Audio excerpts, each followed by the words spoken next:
Gary, you wrote a Bloomberg View column just recently saying that he's right. It's all down to President Trump and his policies.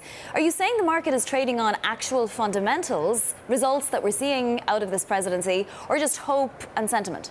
Well, a lot of it is expectations, but markets do anticipate. But I've been particularly impressed with the deregulation. Deregulation isn't a rose garden signing kind of ceremony, but it's very pervasive, and they're really changing the whole character of this. You know, the federal government is 22% of GDP. That's up from 16% 10 years ago. So it gives the president tremendous power, and when you add on to that executive orders, and of course a lot of what he's been doing or undoing the last-minute Obama executive orders on environmental protection and oil pipelines and so on. But I think this is very, very pervasive, and you see it. You see it in the SEC. You see the Fed even talking about less regulation, and they're a truly independent agency.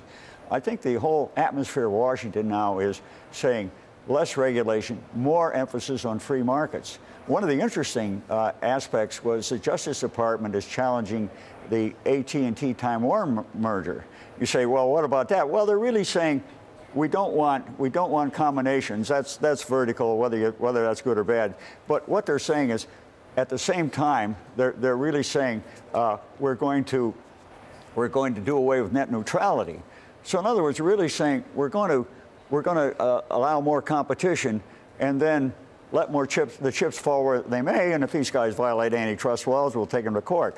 But it's a very different than the Obama administration, which was you put on a rule, if it doesn't work, you put on another rule. It doesn't sort of say, let's step back and see if they work.